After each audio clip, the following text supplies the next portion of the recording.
So I'm here at a secret location in London. It is a very good friend of mine who's over from the States. I haven't seen you for 6 years. I can't believe it. It's insanity. We look just as young as we did in 2000. Speak for yourself. It's Peppermint. Hey! How are you? I'm fantastic, honey. Thank you for having me. I'm so good to see you. You're very welcome. Thank you for having me at your very plush hotel here. It's fabulous being on the bed with you here. Like in bed with Madonna. Yes, it's just like a truth or dare moment. So how have you been in that 6 years? We haven't seen each other. I've been wonderful. A lot has happened, but yet nothing has happened, it feels like. In that 6 years, when I first met you, I just released some music. I had my first album, Hardcore Glamour, bunch of singles, bunch of music videos. And since then, London was the first place I'd ever actually left and gone out of the country from New York. And since then, I've traveled to a bunch of other countries and cities and met a bunch of people and had a crazy romance or two. That's your life, though, isn't it? It's my life. Meeting people, being romantic. Getting the goods, getting plush hotels. And I'm living the dream. Showbiz glamour. Yeah. So how is New York? Because I haven't been there for a long time either. I need to come back. I mean, New York is great. I have a love-hate relationship with it. You know, sometimes I love it, sometimes it hates me, and it's always tough. It's always sucks all your energy out, but it's one of those places where when you leave it, the next place you go, you're like, oh, this doesn't really feel the same as New York. I'm looking for something that has that kind of gives me that same excitement. And then when I go back home, I'm like, oh, this is where I'm supposed to be. There's no place like home. Click those heels, honey. It's true. So what have I missed in New York? Because obviously there's still a lot going on there. Has it changed in the last 10, 15 years? It's definitely, I mean, you know, it's always changing and it's kind of cyclical. Like, you know, for a while, it kind of lost nightlife and music, you know, as they connect, it felt like they lost their footing. But I think they're starting to kind of get a new life now, and there's a whole new breed of young nightlife people who are like really creative and artistic. The Brooklyn scene is really strong and getting a lot of, you know, buzz. So yeah, there's a lot of great things to look at when you come to New York and to get involved in and get into that we were kind of looking for and we're missing for a few years. So you're here in London because you've got a gig here just around the corner, conveniently. It's stumbling distance, isn't it, from your hotel? It's true. It happened to be Bear Pride, this bank holiday. Every single bank holiday at the end of May, it's Bear Pride, which I didn't even know that the Bears had their own pride, but good. And this is my, I think, probably like 6th time coming out and performing for them. So backed by popular demand. Yeah, at XXL. Yeah, wow. I love it. And then you're off to Dublin. Yes. I love Dublin. It's such an amazing city, isn't it? It's magically delicious. Nobody knows that. It's so American, right? Lucky Charms. Yeah, I love it. Dublin is one of my favorite cities. I went there a few years ago and had a chance to go back again, and I snatched it up. And I even met a little Irishman, a little leprechaun, who I don't know. I can't say I fell in love with him, but he's a sweetheart. You can say it. Go on, say it. I can't. I fell in love with him. I don't know if he loves me. So I'm going to need to buy a hat, I think, all of a sudden. Yeah. But yeah, it's a great city. It's got a great energy and really friendly people. So I'm really looking forward to go back. Amazing. And I think Irishmen, they've got something about them, haven't they? Colin Farrell, I think, is there's one of the something. sexiest actors. Yes, he absolutely is, without a doubt. And I gotta say, there's a rumor going around, at least in the States, that, you know, like the Irish curse, which is like, you know, not very generous in certain parts of the anatomy. Let's say that. And that is not the case with all Irishmen. Oh, okay. I am very happy to. From experience there. Yes. So what is your secret, Peppermint, to be a fierce queen? Because you've been doing this a while now, and you talked about the people in Brooklyn that are up and coming. You know, they're just starting to find their feet. What advice would you give them as well? But what is your secret first? Well, I think, you know, I don't really have too many. Well, I got some secrets, but I don't have a secret to my career or success.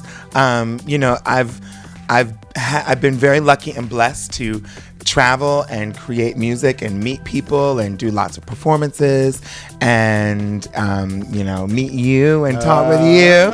And a lot of that has just been like, connecting the dots, and the dominoes are just kind of falling wherever they're going to fall.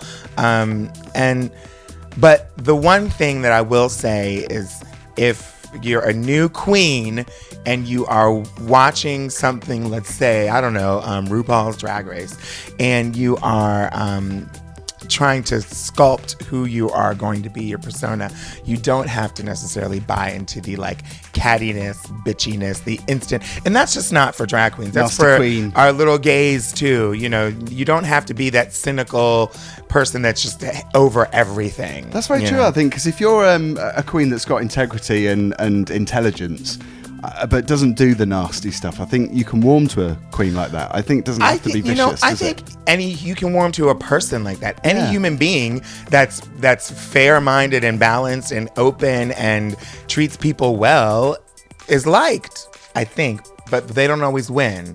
Sometimes it's the shady ones. Throw some shade. You mentioned Drag Race. I love it. Everyone loves it. It's such a popular show. You've worked with Bob the Drag Queen as well. Yeah, she's the winner. Congratulations, Bob the Drag Queen. And she was here in London. Yeah, just yesterday. Days ago, and we missed her, obviously. But we've worked together many times. Actually, I was hosting the show that Bob the Drag Queen performed in drag for the first time. Her very first time performing in drag was at my show. Everyone saw her. Obviously really famous. She had a different name then, too. I won't say what it was. Would she say that, though? Would she? She probably would. I mean, she's proud of her past. Yeah, it was Kitten with a Whip. Kitten with a Whip? Yeah. I kind of like that, though. I like that, too. Yeah. And she had that for a little while and then, emerged as Bob the Drag Queen. So what's the craziest thing that's happened to you? Because you've been doing this how long now? 10 years? 8 years? A few years, probably 10, 15. I'll stop there. Yeah. Should never ask a lady her age. No. I think I probably hinted at that then. And I'm only 16. I know, you're fabulous. The craziest things that ever happen, well, it's usually what I see. I was hosting a show in New York called Rated X The Panty Party, which is almost self-explanatory. And I hosted the Hot Body Contest. And, it would be people getting up and getting down to their underwear, or sometimes better. And, that was all we required. But one day there was this, very voluptuous Asian woman who entered the contest and decided to go completely stripped down, butt naked, and do a split on stage, which is outrageous enough in a bar. And then I was looking at the audience and they were clapping and screaming, and it was kind of borderline amazement and horror. And I was like, what's going on? So I looked back at her, and this is no lie. I'm sorry if there's any children. Listen, she was naked, urinating into a Corona beer bottle. Wow, that's a talent. And she was squatting down and she was filling up the beer bottle. And I was like, oh my God. I've done that before. Have you? Yeah, lots of people peed into a bottle before, but a bit different. She was something else. So that was probably one of the craziest things I've seen, but I've seen a whole bunch of other stuff. There's loads of clubs here in London that do that kind of thing. I mean, they cater for people that are into that kind of thing. Is the box here I'm too? Sure everywhere. It's Ducky at the RBT, which okay. has some crazy cabaret. Yeah, I love it. But then there's other things that drag has afforded me. Last year was my second time performing in Riga, Latvia. And, they were under the iron fist of Russia and the USSR for so long. And, they said, come for Gay Pride. So for me, Gay Pride here in London or in New York or in the States or in other cities is gays wearing colorful T-shirts and just feeling free and fabulous. And, sometimes even corporations the Vodafone float or whatever. And that's what Gay Pride has become. But in a place like Latvia, it's a very different feeling. These were actually people that were literally still marching for their lives. And, I was one of the grand marshals in the parade walking down in the front of the parade, and there was eggs thrown at us. Oh, and I wasn't afraid. I didn't feel unsafe, but I looked, and the people along the side, they weren't spectators that were cheering us on and giving us praise. They were people that were kind of hating on us, So that was a very deep, and it really put gay pride and LGBT rights and our struggle for rights very much into the most crystal clear perspective. And it's a gift that I was able to go and participate in. It was fine. We were safe. We had a great time, and it was a great party after that. So it was a wonderful event to be a part of, but it was very emotional and very connective. And with your work, it must make you feel like it's even more important to do your work as well, because you're fighting through everything. You're fighting through all the crap, aren't you? I think so. And that's something that I picked up along the line. I don't know if it's because I'm a child of the 90s or if it's because just I was born this way, whatever. But activism connects to my drag very well. And so feeling like I'm doing something good with what I'm doing, in addition to entertaining, is always something that I strive to do. And a hot topic, obviously, in the States is the bathroom bill as well. Absolutely. I can guess your answer, but what do you think about all that's going on? I think it's horrible. Well, it's not horrible. I think we're fighting through the rough section of what needs to be kind of fought through, and the discussions we're having the very tough conversations that need to be had. And there's some bad information that's being put out there, and there's some people that are attacking people, and that's horrible, obviously. But I know that on the other side of this, we are going to end up on the right side of history. Oh, absolutely, yeah. And I think it's great to have so many celebrities, A-list celebrities, especially speaking up and taking a stand, and celebrities, companies, corporations, and even government, people in government, so.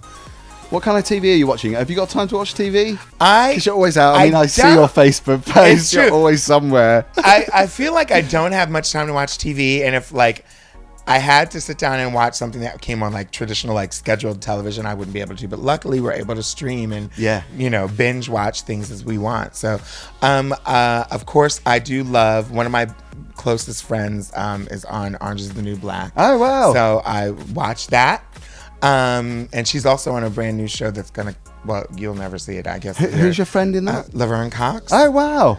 And she's amazing. Yeah, she's awesome. And she's going to be on a new show. She's got picked up on a new show called Doubt, which comes on CBS. But it's a legal drama, but I don't think it'll come on here.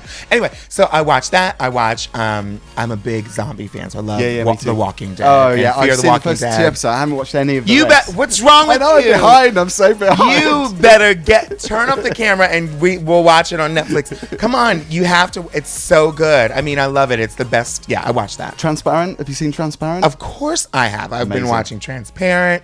I have another friend that's on that. Her name's Trace Lysette. If you haven't seen Transparent, watch. And they're in season 3 now. Watch episode, I think, 6, season 3 when it comes out. Trace Lysette, you're going to love her. It's so brilliant, and it gets better as it goes along. It gets better as it goes along. And what they're doing, the thing that's so crazy and awesome, and, that is so interesting, is that the notion of trans rights and trans anything, even 10 years ago, was completely different than it is now. And things are just opening up, and conversations are being had that are educating people. And I think that's what's so important, so necessary. And on Transparent, every single thing that they do, every single thing that Laverne Cox does, every script that they write for their television series on Transparent is a history-making moment, because it's the first. So Transparent is the first series to be written about a trans parent and family, and now they have transgender writers behind the scenes. So it's just a really interesting moment in time. And it feels real as well, doesn't it? It doesn't feel like somebody just putting on a TV show because it's of the moment. Oh, it's being talked about. Yeah. It feels really genuine. There were moments in time where the conversation felt kind of tokenish around the time of, no shade, but Jared Leto in whatever that movie was where he won the... It couldn't have been that good. It was a good movie. Anyway, whatever. It had felt like that, but now it really does feel like people are putting their money where their mouth is, and really going 100% with this group of people who are fighting for their rights. It's more than just a storyline. And talking about people that fight for the rights and everybody else's rights, Madonna, can we talk about that after party that you had after one of her gigs with Caswell? Oh, yes. But wait, what did I do? You were filming yourself in the club and you were fierce, girl. Thank you. You were like throwing your hair around, looking amazing. It was probably like in the middle of the night and you were still working it. Yes. It was after her show. That's what it was. Caswell and I have a Thursday night hip hop party in New York City. And it's a blast. He's a darling as well, isn't he? He's awesome, and he just moved to Los Angeles though, so it sucks because we don't have him in New York anymore. But we're still connected. But with the internet and social media, you've got him all the time. We talk every single day. We Skype every other day. We're gonna Skype today, and we're working on a new album, which is awesome. So. And you're here with a good friend of yours here in London, Sherry Vine. Miss Sherry Vine, who is the also international fantastic. prostitute. She's sleeping next door. She didn't wake up, bitch! Come on! Stop banging on the doors. Is she in there? Or is there I don't know. Yeah, I locked her in here. Anyway, come on, it's time for the show. Well, maybe next time when I'm here next time, you can get Sherry Vine as well. Absolutely. I mean, you're fabulous on your own, obviously, but it'd be great to see her too. Yeah, she said she's not. Yeah, we'll have to catch her like after dark. Because you did the video, the It's Raining Men cover. Yeah, we covered It's Raining Men, and we decided to have transgender male models in the video, which was awesome, and it was a great. We're actually going to perform that tonight. And yeah, Sherry's got a lot of great stuff going on, and she is one of my favorite girls. She's very professional. She's much older than me, so I look so much younger. More experienced. Yeah, I mean, that's what I meant to say. That's what I meant to say. Bang, bang. She did it back to you. And no, she's a darling and a dear, and she's just like, she's really, I can't say enough nice things about her. She's so sweet, but she's so professional and she's so talented. She's been in the game much longer than many of the girls combined, and that's not being shady, but she still has this energy and this zest, and she's always reinventing herself and coming up with something new, and I really am inspired by her. I'm inspired by you. I love you, Peppermint. I'm so glad that we got to hook up after all this time. I know, Phil. Hopefully the next time is going to be sooner. It's not going to be as long not as 6 6 years. Good Terrible. grief. I got to give my gay card back or something. That's so bad. No. It's, we finally we connect at the right moment, and it's perfect. And it's good to see you. Good luck tonight. Thank you. And in Dublin. Have fun with your sexy leprechaun. Oh my gosh. I'll send you whatever pictures I can send you. Thanks for your time today. I'll see you soon. Mwah.